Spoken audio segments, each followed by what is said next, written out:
سلاف بینەرێن دەنگی ئەمریکا سیاسەتوانên ئەمریکی دەبێژن وان ئارمانجێک دی عێراقێدا هەبوو ئەو ئارمانج پێکات نەها دەمێ ڤەکێشانیە هەتا دوماهیە ئەف ساڵ دەبێت عێراق ji سەربازên ئەمریکی ڤالا بتن لە گۆڕا ڕێکەفتنەکە ئەولەکاریە یا ساڵە 2008 دنێڤبەرە واشنگتن و بەغدایەدا نەهاکو سەربازên ئەمریکی تێنە ڤەکێشان gelek dixema ئەولەکاری و ڕەوشە پاراستنە عێراقێدانە لێ gelek ئەمریکی dixema desthelata biyanîne di Iraqêda ku dibêjin li gora balyozê Emerîkî li Bexdayê ew gefeya mezin e li ser serweriya Iraqê.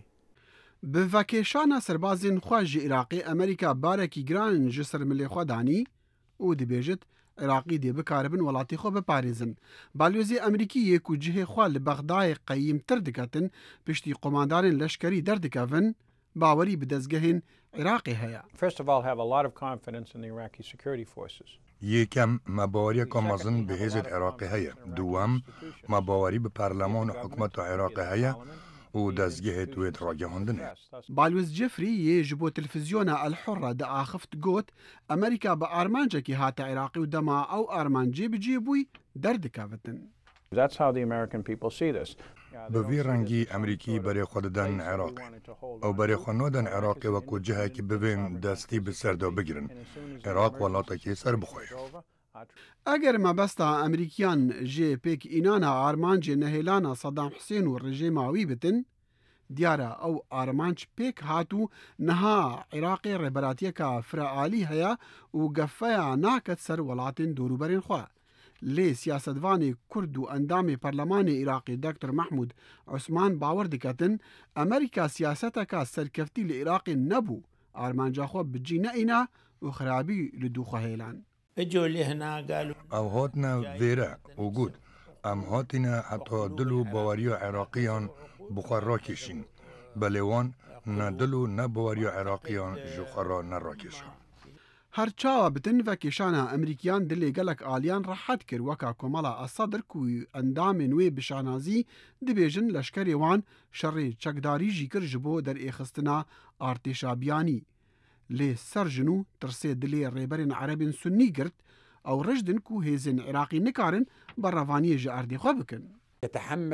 Digel hindê jî ez wê berpirsiyariyê bistoyê xwe bawer digirim û min nevê çi dagîrker li welatê min bimînin. Li demê ku Salih Mutlaq rêberê Sunniyê Iraqî bawer diketin ku tirsek mezin li ser welatê wî heye û tila xwe dirêjî Îranê diketin, Serokwezîrê Iraqê Nûrîl Malikî û tagirên wî yên rolê Îranê di Iraqê de bi çakî didin naskirin bawer dikin tirs li ser Iraqê nîne çunku çi artêşên hinde zil û bihêz li herêmê nemane gefeya leşkerkêşiyê li ser welatekî bikin. Lê balyozê Emerîkî bawer diketin gefe li ser serweriya welatan bi desthelata siyasî jî dibitin.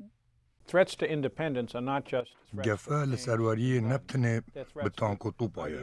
Dibît ew bi bîr û baweran û ideolojiya bîtin yan bi feşara siyasî bît.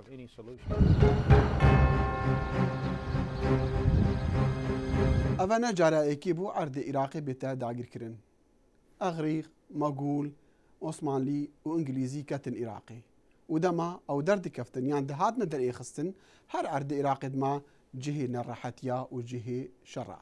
Ev ca li demê ku niha gelek dixema nerehetî û alûziyan didin li Iraqê ji ber rewşa tenehiyê hemû cîhan bawer diketin ku ew girêdayî rewşa siyasiya Iraqiyan e.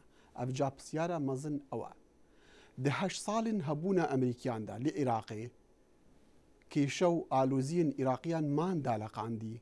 Kî yê piştî wan bikar bitin Iraqiya bê qirreqir bigehînte êgive?